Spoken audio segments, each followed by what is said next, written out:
En el nombre del Padre, del Hijo y del Espíritu Santo. Amén.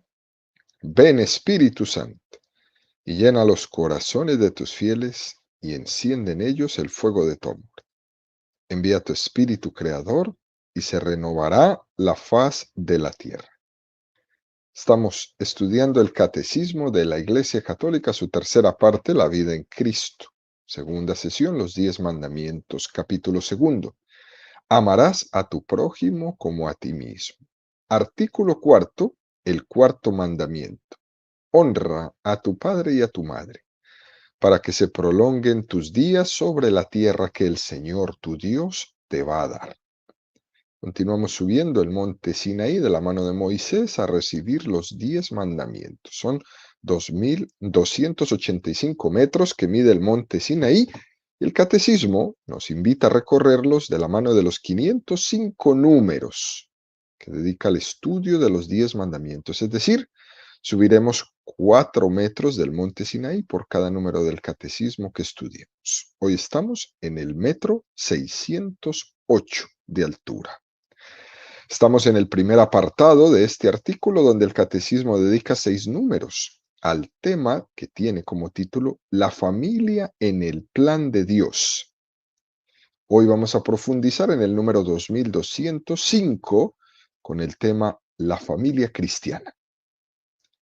Número 2205 del Catecismo de la Iglesia Católica dice: La familia cristiana es una comunión de personas, reflejo a imagen de la comunión del Padre y del Hijo y del Espíritu Santo. Su actividad procreadora y educativa es reflejo de la obra creadora de Dios. Es llamada a participar en la oración y el sacrificio de Cristo. La oración cotidiana y la lectura de la palabra de Dios fortalecen en ella la caridad. La familia cristiana es evangelizadora y misionera. Es un número espectacular este que nos regala el catecismo en esta mañana, queridos amigos, y nos dice primero, Dios es comunión y nosotros un reflejo, una imagen suya. El hombre también es comunión. No podemos explicar al hombre solamente por sí mismo. Y aquí el catecismo nos remite a un número que ya estudiamos, el 1702, que dice, la imagen divina está presente en todo hombre, resplandece en la comunión de las personas a semejanza de la unidad de las personas divinas entre sí. Me acuerdo que en ese número profundizamos bastante en esta imagen de Dios. Y puede ser, queridos amigos, que esto llame mucho la atención, porque arrastramos una cultura demasiado invitadora a lo individual, al individualismo, donde solamente se habla de mis derechos, ¿sí? Mis derechos, como si el hombre fuera un proyecto individual. ¿Y esto cómo se reivindica, no?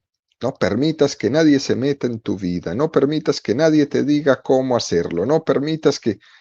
Y eso es lo que escuchamos constantemente. Sé tú, sé tú, sé tú. Nosotros los cristianos católicos tenemos como máximo ideal no ese individualismo, sino la comunión. Nosotros los católicos somos prácticamente contraculturales a esa invitación, a ese individualismo feroz, que solo invita al egoísmo, a meterse dentro de sí mismo, sino mirar más allá de su nariz. Nosotros tenemos esta tremenda misión que es una odisea completa, el predicar el mensaje cristiano en contracorriente, en contracorriente. Ellos nos proponen el individualismo y el egoísmo y nosotros proponemos la comunión y la generosidad, la entrega al otro. Y como cristianos católicos tenemos que esforzarnos en cada momento en ser fieles a este mensaje que hemos recibido en estas manos de barro. ¿Sí? Porque estamos en un momento histórico en el que se ha endiosado la independencia, el individualismo, el egoísmo, donde todo es proclamar el hecho de que yo, solo yo, mío de mí, para mí, conmigo. Yo no tengo jefe, yo no tengo amo, yo no tengo normas, yo hago lo que quiera. Es como un momento histórico de una proclamación absoluta de la autonomía del hombre. Y qué peligro es eso, ¿no? Por eso decía ese refrán, quien se tiene a sí mismo como maestro, tiene a un tonto por discípulo. Échele una ojeadita al mundo y usted se dará cuenta que esto es. Pero de cualquier forma, ¿no? La mentalidad moderna ha puesto en alza como un valor la autonomía, la autorrealización, la espontaneidad, el no me ponga en normas. ¿Sí? Todo lo que sea quitarse tutelas, apadrinamientos, responsabilidades, eso hoy día es lo que esta cultura está intentando vendernos como valor.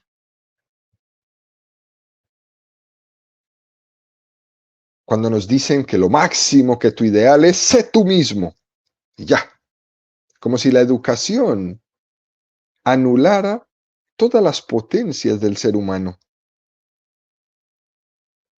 Que nadie te diga por dónde, que nadie te marque el camino, y expresiones como esas, ¿no? De puro voluntarismo, tú y tú y tú y tú, que lo único que hacen es un tremendo daño al hombre, ¿no? Es como una cultura que nos insiste mucho en esa espontaneidad que está contrapuesta al dominio de uno mismo.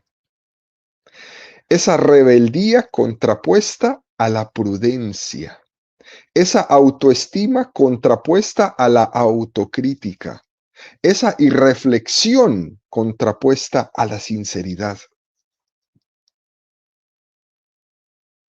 Y hay que dejar claro que no estoy intentando decir que la autoestima y la sinceridad y todo esto se pelea uno al otro, pero cuando no están integrados, sino que son contrapuestos, acaban por distorsionar nuestra vida. ¿Por qué? Porque lo que hacen es impedirnos vivir en comunión con los demás. Como cuando alguien dice, ¿no? Ni me aguanto yo, ni aguanto a nadie. Ush, tremendo, ¿no? Detrás de todo esto, lo que se esconde es una ingenua concepción de la naturaleza humana. Como si tuviéramos en nosotros mismos todo lo que necesitamos para estar plenos. Y cuando uno es sincero, sabe que eso no es así. Que tienes mucho en ti, sí, claro. Que hay que trabajarlo durísimo, sí, pero no encuentras todo en ti.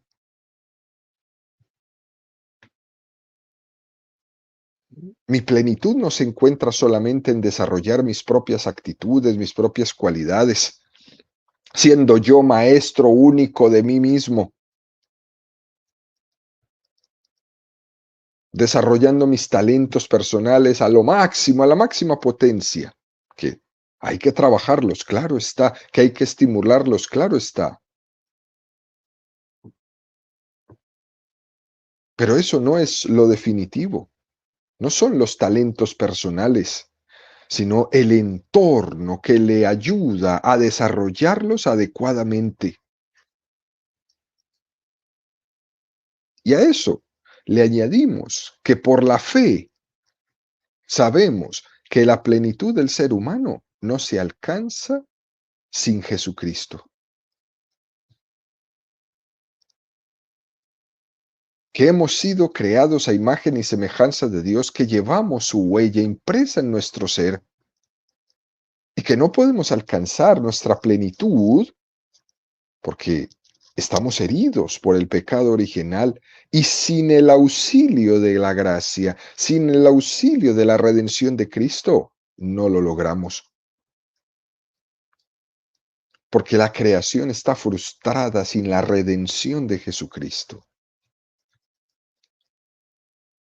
Por eso, nuestra búsqueda de Jesús tiene que ser lo primordial en nuestra vida. Y es importante recordar, queridos amigos, que la historia de la salvación ha tenido estas dos partes, la creación y la redención. Y hay que partir de esa realidad, darnos cuenta que tenemos unas heridas, tantas huellas que el pecado ha dejado en nosotros, que necesitan ser redimidas, que solo no puedo. Necesito de esa misericordia de Dios. Necesito de la persona de Jesucristo. Algunos de ustedes recordarán en ese congreso grandísimo que hubo de la Divina Misericordia. Ellos habían invitado a ese congreso a un cardenal muy famoso, el cardenal Schönborn de Viena. Y él en su discurso, en su presentación, él decía que frente a esa imagen moderna del hombre tan autónomo, tan dueño de sí, que pretende realizarse a sí mismo y ser autosuficiente y que no necesita de nada ni de nadie, frente a esa cultura que reivindica este egoísmo, hombre, hombre, hombre, nosotros los cristianos católicos respondemos a eso con misericordia, misericordia, misericordia. Porque nos damos cuenta de que la herida que el pecado original ha creado en nosotros nos hace caminar como si estuviéramos cojos, que somos más débiles de lo que aparentamos y que necesitamos de la gracia, necesitamos de la misericordia de Dios.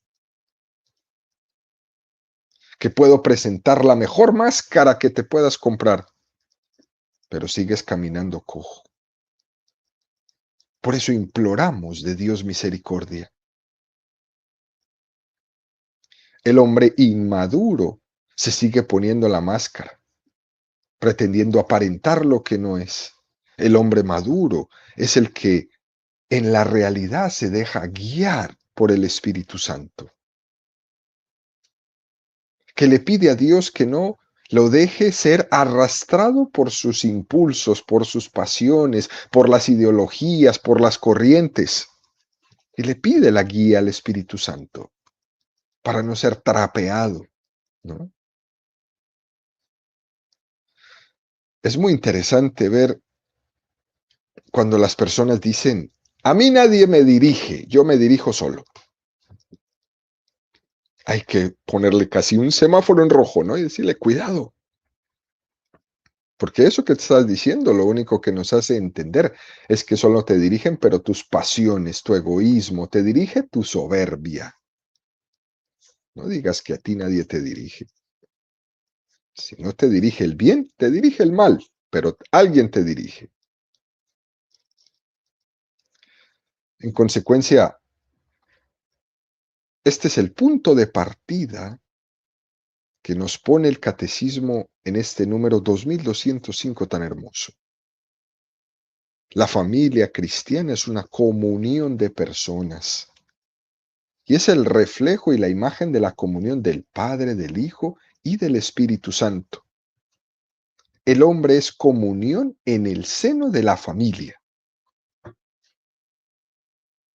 Y es indispensable entender que el Espíritu Santo ha ido actuando en nosotros desde la diversidad de mediaciones para que cada uno vaya desarrollando esta vocación. ¿Cuál vocación? La que todos tenemos a la comunión. ¿Y cuáles son esas mediaciones principales que el Espíritu Santo nos ha puesto? Dos, la familia y la iglesia. Esas son las dos mediaciones. Por eso incluso ayer lo decíamos, familia, iglesia doméstica. Las dos principales mediaciones son la familia y la iglesia. Fijémonos, queridos amigos, cómo Jesucristo, antes de la encarnación, él vivía en una comunión perfecta de la Santísima Trinidad con el Padre, el Hijo y el Espíritu Santo, ¿no? Y después de la encarnación, en esa vida oculta en Nazaret, sin dejar de estar en la Trinidad, en aquel hogar de Nazaret, esa relación que tuvo Jesús con José y con María fue como un trasladar a la tierra en su vivencia humana esa experiencia de comunión que tenía él en la Trinidad, en el cielo. Esto es muy bello. Jesús, José y María formaban la imagen de la Trinidad. También nosotros la formamos en la imagen de nuestra familia. También cada uno de nosotros está llamado a vivirlo así. Imagen de la Trinidad, mi familia. Y esto es interesante decirlo y reflexionarlo para que nos enamoremos de la familia de Nazaret, para que nos consagremos a ella, para que la familia de Nazaret sea vista como la primer familia cristiana y la primera iglesia doméstica a la cual estoy invitado a imitar.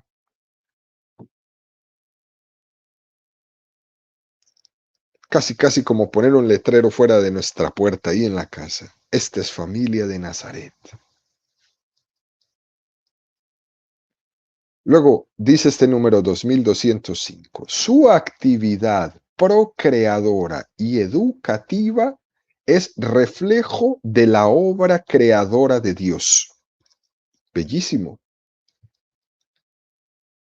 No únicamente la familia es imagen de la comunión de Dios Padre, Hijo y Espíritu Santo, sino que también la procreación y educación de los hijos son un reflejo de la obra creadora de Dios. Nosotros nos volvemos en la familia en ayudantes de la creación, colaboradores de la creación.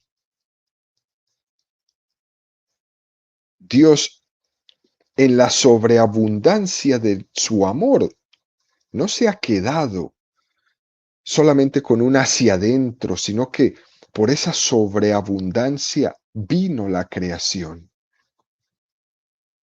Es el amor de Dios que se desborda fuera de la Trinidad. Esa es la creación. Y algo así pasa en el seno de la familia. En la actividad procreadora y educativa se da la sobreabundancia del amor. Y por eso las familias cristianas son invitadas todas a estar abiertas a la vida. Por eso la iglesia rechaza definitivamente el aborto bajo cualquier circunstancia. Porque la actividad procreadora de la familia es una imagen del amor de la Santísima Trinidad.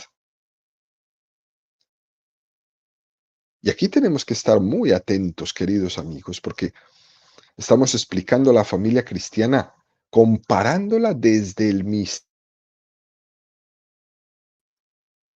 que es que además nos entendemos desde Dios.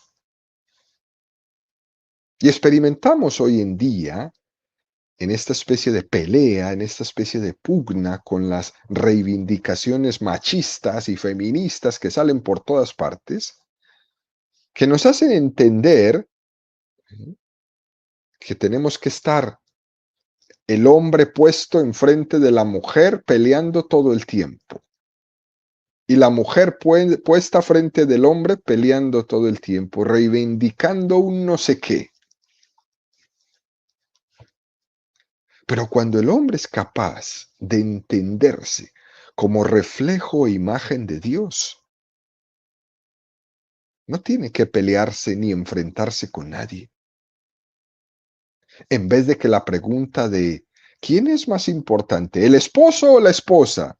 O preguntas así. Mejor se hace la pregunta en Dios. Y nos damos cuenta que en la Trinidad las personas divinas son consustanciales, que el Hijo es Dios, igual que el Padre, igual que el Espíritu Santo. ¿Quién es más importante, el esposo o la esposa? Ninguno, los dos, al mismo tiempo, con la misma dignidad, con diferentes responsabilidades, pero la misma dignidad. Ninguno es más importante.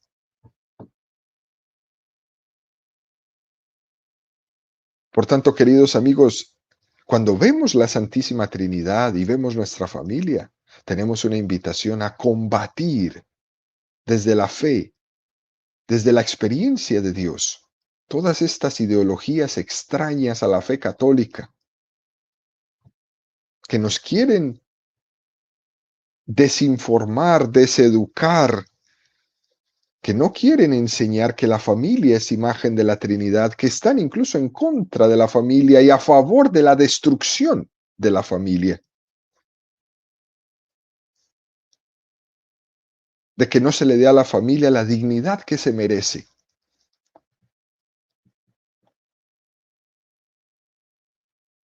Tenemos una lucha frontal en contra de esto.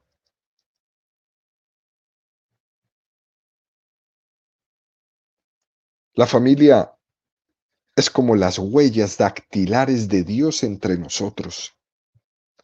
Por eso el demonio la odia. Porque cada vez que ve una familia, él revienta. Es lo más parecido que hay en la tierra a Dios, la familia. Y esto es así hasta el punto mismo que al explicar el catecismo esto, una de las imágenes que con más frecuencia usa es la de la familia. Las referencias que ponen como ejemplo al padre o a la madre, todo el tiempo estamos hablando de ellos. Consideramos como la analogía más próxima para hablar de Dios. Es la metáfora más apropiada para hablar de Dios, la familia. Y esa familia tiene una invitación. Lo dice este número 2205. Es llamada a participar en la oración y el sacrificio de Cristo. Y lo especifica, la oración cotidiana y la lectura de la palabra de Dios, porque ellas fortalecen la caridad. ¡Qué trabajo! Somos imagen y semejanza de la Santísima Trinidad y hay una llamada en nosotros a participar en la oración y en el sacrificio de Jesús. Y esto lo dice el catecismo porque está en perfecta conjunción con lo anterior, muy ligado con la comunión como imagen de la Trinidad. Por su propia naturaleza, son comunión el Padre, el Hijo, el Espíritu Santo. Pero en el momento en el que Jesús se encarna y vive entre nosotros, por esa misma encarnación, hace que tenga que luchar por vivir en comunión. Jesús luchó por vivir en comunión y trabajó esa comunión con la oración y el sacrificio. Jesús se apartaba en las noches ¿a qué? A orar. Hacía oración toda la noche. Él tenía que alimentar esa comunión con el Padre. Y ahí invita a la familia. La familia está llamada a participar de la oración y del sacrificio de Cristo. Él mismo nos lo enseñó. Que alimentemos la comunión entre nosotros en la oración, que alimentemos la comunión con el Padre y con el Espíritu Santo en la oración. Porque el fruto del pecado original fue separarnos. Nuestra tendencia es la disolución. Eso fue lo que nos dejó el pecado original. Rompernos, tener diferencias, la ausencia de cariño, la falta de amor. Eso es lo lógico que nos pasa por el pecado original. ¿Y cómo se combate? Alimentando la comunión con la oración. Por eso cuando las familias no oran, lo lógico es la ruptura. Cuando la familia no va a su misa a cumplir el tercer mandamiento cada domingo, lo lógico es que se va fraguando una ruptura. Porque no se ora. Y tampoco se acompaña a Jesús en el sacrificio. Incluso el catecismo da un paso más. No solamente orar, sino la oración cotidiana y la lectura de la palabra de Dios fortalecen en ella la caridad. Porque nuestra comunión entre familia se va a fortalecer si vivimos la caridad.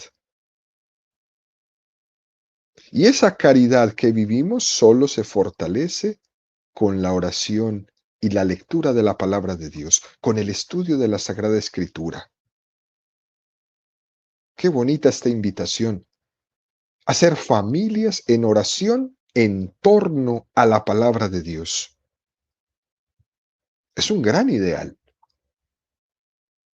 Eso no está tampoco hecho para unos cuantos, para una élite por ahí, o para unos que saben leer o que han estudiado la escritura. No, no, es para todos. Que toda familia, sea la que sea, del estatus que sea, tenga como columna vertebral la oración y la contemplación de la palabra de Dios, la lectura de la palabra de Dios. Por eso en un hogar católico no puede faltar la Sagrada, la Sagrada Escritura. No puede faltar. Por eso, cuando vamos a misa el domingo, la primera parte de la Sagrada, de la Santa Misa es la lectura, la liturgia de la palabra, para escuchar, para aprender, para repasar, para ser oído. Oración en torno a la palabra de Dios. Porque es muy difícil que una familia mantenga la comunión entre ellos sin estas dos cosas. Y cuando se ha descuidado por tantos meses, por tantos años, la oración en torno a la palabra de Dios en nuestra familia, se ha fraguado la ruptura. Y el demonio, feliz. Pero cuando una familia tiene un espacio reservado para orar, para ir a la misa, para escuchar la palabra de Dios, esa familia se fortifica, porque está dejando que Dios le hable. De resto, queridos amigos, es mentirnos y querer vivir una vida familiar como a nosotros nos gusta y como nosotros la hemos planeado. Al final, todo eso se rompe. ¿Cuánto hemos visto en nuestra vida? Familias que se creían tan poderosas, tan grandes, tan llenas de vigor, llenas de fiestas, llenas de regalos, llenas de dinero, de caballos y de ranchos y de paseos y de repente al suelo con todo. Y pregunta uno, ¿y dónde quedó esta familia que era tan... Todos se dispersaron. Claro, ¿cómo no? Si nunca oraron.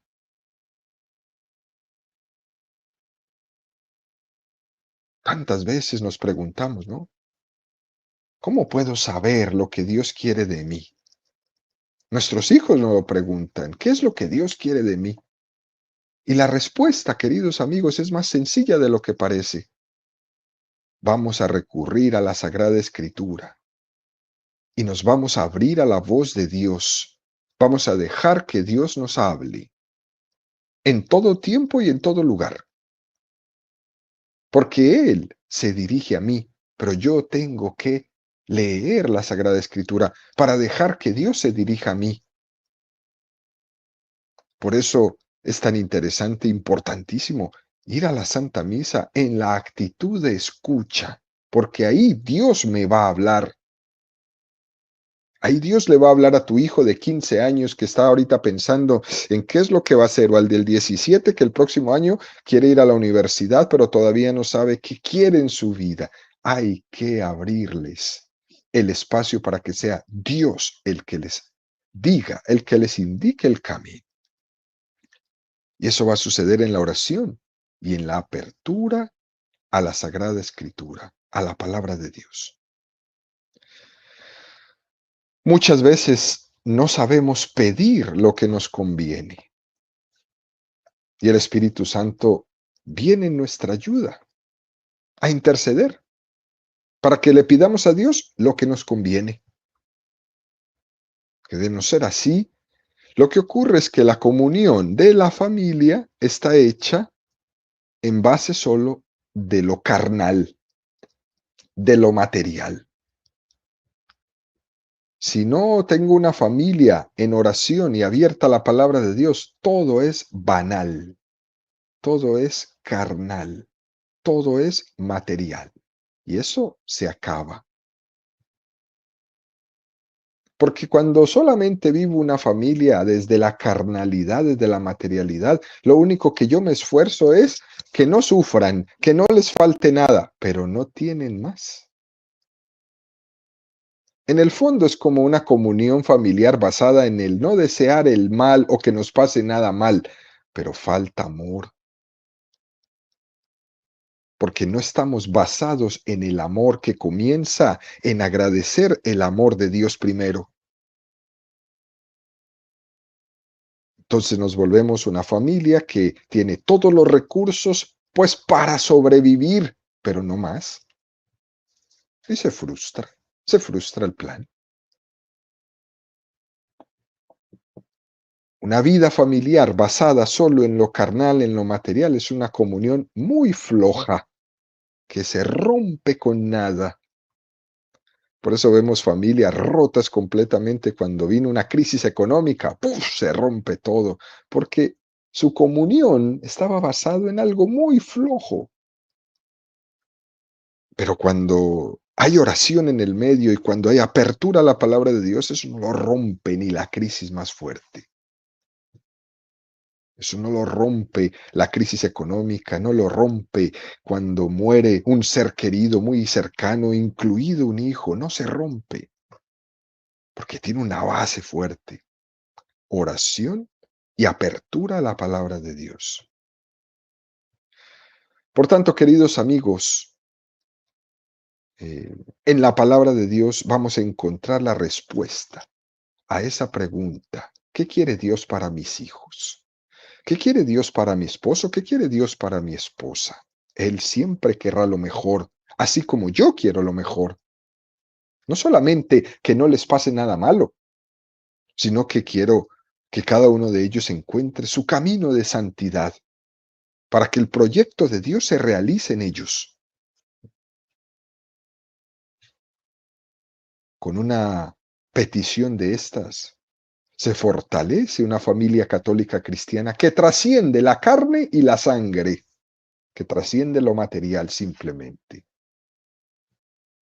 Por eso decimos que la Sagrada Escritura y la oración deben estar en el centro de la vida de la familia. Nuestro ideal es que estemos todos unidos en Dios, para que Dios nos hable a todos. Nuestro ideal es que toda mi familia entienda que Dios los quiere santos, a todos, y que nos debemos esforzar por eso. Y con esa invitación a la santidad termina este número 2205 diciendo: la familia cristiana es evangelizadora y misionera todo el tiempo, porque precisamente porque esa familia es imagen de la Santísima Trinidad, tiene una misión hacia adentro y hacia afuera. ¿Cuál es la misión de mi familia? Que todos los que me han dado sean santos. Y si hacia afuera puedo hacer algo más, bienvenido. Porque esa familia también se va a realizar si hace una misión. Si hace una misión. ¿Cuántas familias salen a misionar juntas? Muchas, muy hermoso. Esos proyectos que tienen familiares juntos, hermosísimos. Y uno puede salir a la calle o puede hacer también un proyecto misionero desde su casa, sosteniendo alguna obra, por ejemplo, apadrinando un niño, apadrinando una obra de evangelización. También se puede hacer desde diferentes hemisferios. La familia es invitada a la evangelización, a darse cuenta que son cada uno de ellos parte importante de que muchas otras personas conozcan el amor de Dios. Que no solamente que ellos lo conozcan y lo experimenten hacia adentro, sino que también lo den hacia afuera, porque ahí es donde van a expresar esa sobreabundancia de amor que han recibido de Dios. Y eso, queridos amigos, suscita un testimonio precioso en frente de los demás. Siempre. En algunos casos va a suscitar como una especie de envidia ver esas familias tan bonitas cuando llegan a la misa, ¿no? Papá, mamá, sus hijos, cada 8 días. Eso suscita algunas veces una sana envidia, ¿no? Decir, bueno, ¿y mi familia por qué no? Porque aquí me toca a mí venir solo, porque a mí me toca venir sola. ¿Y dónde están mis hijos? Nadie me sigue. Ay, eso suscita, bueno, ¿y por qué esa familia sí lo hace? En otros momentos suscita un poco de celos, ¿no? Porque ese testimonio de esa familia que evangeliza con su testimonio o con su obrar también, pues le suscita muchos celos porque me llama mi conciencia. Y dice, bueno, ¿y yo por qué no lo hago? Si esta familia es fiel a Dios, ¿por qué la mía no? ¿Por qué la mía no? Me llama la conciencia y eso remuerde la conciencia de los demás. La familia invitada a evangelizar siendo testimonio para todos los que lo ven. Eso es muy interesante. Así que la invitación está ahí clara. Las familias cristianas católicas son tremendamente evangelizadoras por su testimonio. Pidámosle al Señor que nos fundamente cada vez más en ese testimonio, teniendo en cuenta que debemos tener en el centro de nuestra familia la oración y la lectura y apertura a la palabra de Dios.